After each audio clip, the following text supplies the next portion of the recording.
Yes guys, welcome back to Petrolhead TV and welcome back to a brand new video. So today Mark has very kindly brought back his Nissan Gtr to the channel. This has had a few little upgrades, so we're going to discuss them when we're out in the car, but you know how it is, we're going to cut into some cinematics of this car and then we're going to go out for a quick drive. So I'll see you in a sec.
We're back out in Mark's GTR. Thank you, Mark, for bringing your car back down. It's so exciting to be back out. This is my favourite car as well, by the way, guys. Like, out of everything I've seen and been in, this is the one. Like, it's the dream car. And mark my words, one day one of these will be joining the garage. So there's some interesting little upgrades to this, haven't you? So yeah, what should we start with? Actually, let's start with. Okay, considering we're going up the dual carriageway, you've had 2 new turbos fitted, right? That's right. So, do you mind saying what they were? They're hybrids, so they're not quite one make or the other. So they're GT 3076s. They start off life about 1,000 horsepower capable. Okay. And the compressor side, so the air, the air into the engine side, is being made bigger, so they've got more airflow. So they're capable of about 1,300 horsepower. Oh wow. With supporting mods, which I don't have, so okay. It's turned down a little bit now. So they're capable of like 1,300 horsepower. Do you reckon that's going to be something you're going to do in the future? No, probably not. No. I think as it is now with the power, I'm really happy. It's more than I expected, and it's plenty for a road car. If I was racing, different story, but for a road car, that is adequate power. Yeah, definitely. Like, even when I was in it before, even that was enough for me. So, yeah, it's quite incredible what they're capable of, even like that. So today, as of now, we're only running what? At the moment, we're running halfway between lowest and maximum boost, so right in the middle. So we're in the middle, and that's around 800 horsepower. 800, yeah. So that's about 125 more than last time. Okay. Which is noticeable, but it all comes in at the top end, so that the car's still the same to drive low down. Yeah. It's all at the top end. Yeah. So yeah, it's not noticeable until you really boot it. Yeah. So until you're right up in there. And also the torque has to be managed because it's still a standard engine and gearbox at the end of the day.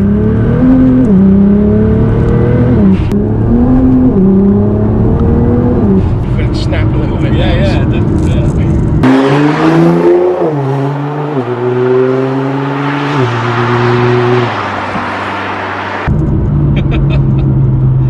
Wouldn't go all the way, would it?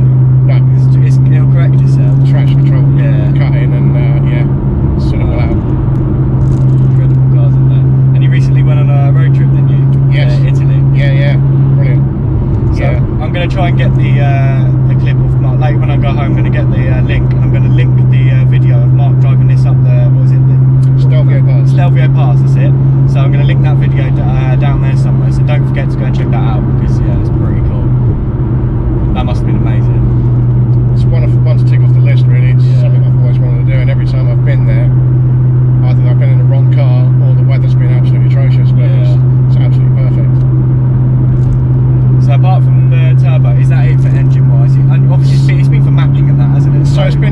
had to have bigger fuel pumps to allow more fuel.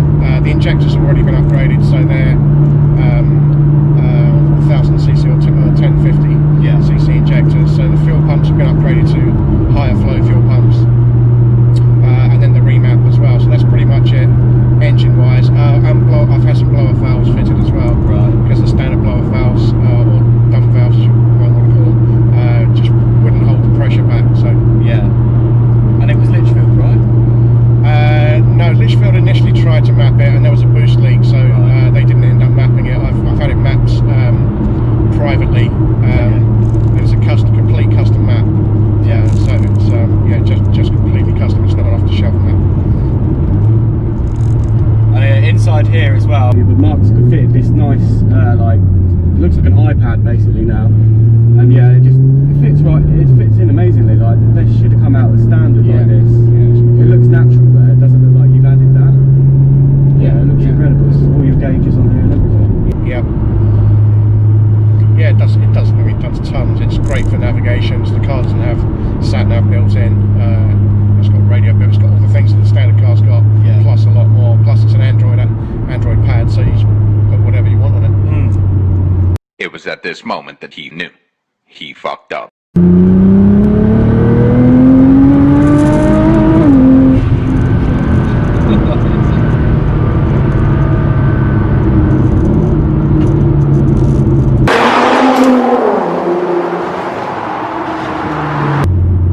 also, going out on the outside of the car, you got some new wheels, right? New wheels, new tyres, yeah.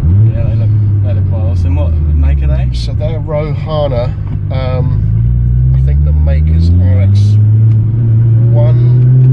off the top of my head, and they're slightly wider.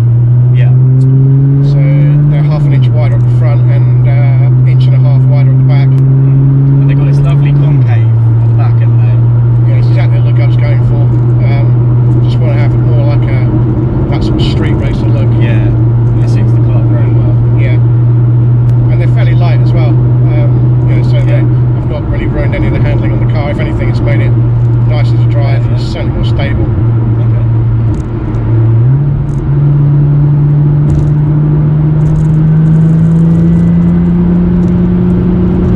It's a little bit easy, it's a bit wet.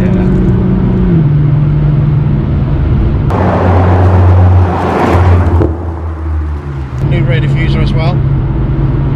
I didn't even notice that. New rear diffuser. Wow. Yeah. Carbon. Under the car, no, it's made of I think it's aluminium and it's anodized, so it helps the airflow into the back of the car. Yeah. Exhaust and that's still the same? Yeah, still the same exhaust. Quite like the sound of that now. I've had it quieted down. It's it's just the right level for me. Yeah. It's not too drony in here. No, it's not at all. Not at all. And you've done some like different bonnet as well, right? Yes, I've got the standard bonnet. I think we may have had that on the last time though. Yeah. Can't remember. No, I don't think we did. Okay.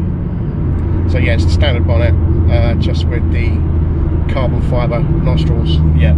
Okay. What was on it last time? Night Racer one? Yeah, it was I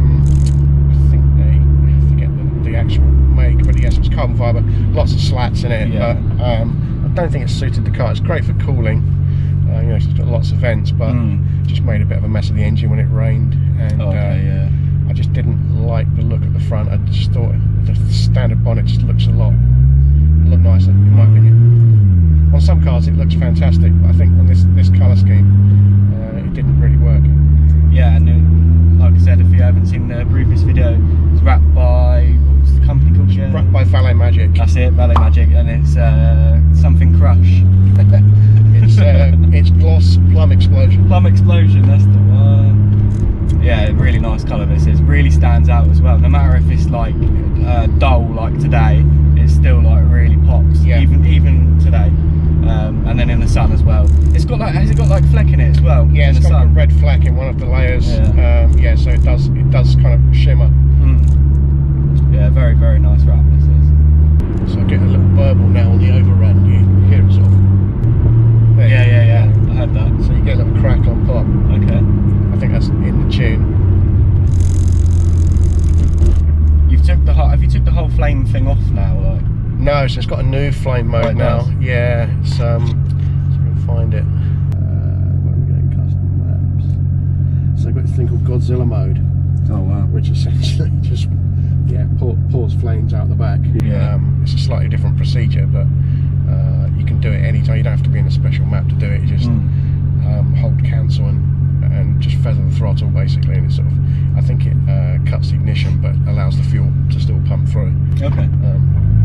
So it essentially still does pop and bang, but now this the flames coming out the back. Yeah, it's a lot more prominent. Yeah. Don't know what these other things. Got flames on shift as well, so it just doesn't feel quite right when you're driving it. So when with flames on shift, you can feel it do a little pop, but it just feels like it's not good for the car.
Perfect 0 to 60, you have to have the perfect road, the perfect launch, and the perfect gear change. And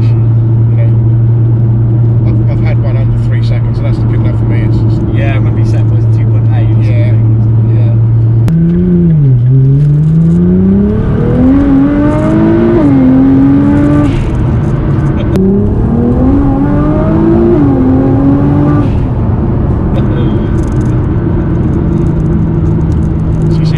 It doesn't have a frightening amount of power, it just feeds it completely linearly, and still manageable. It still holds, still finds grip. Gave a little wobble there, but it's sorted out. I don't know what it is about them. I'm just obsessed with these. Absolutely obsessed with them. Yeah, I've had it nearly sort of 2 years now, and you think not bored of it. No, I'm not bored of it at all. Just now my heart's still pounding after just doing that. And it's not through the danger, it's just through the excitement, just through the feel of it. Do you know what yeah guys, I need to sort my insurance out so I can actually have a go at this, but I had a little go on a private road.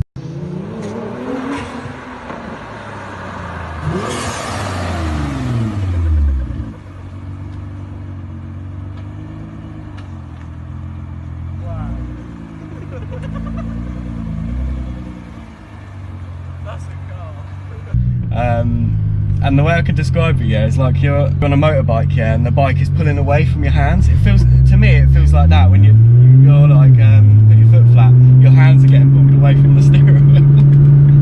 But it might just be me, because obviously I've been driven very high powered cars.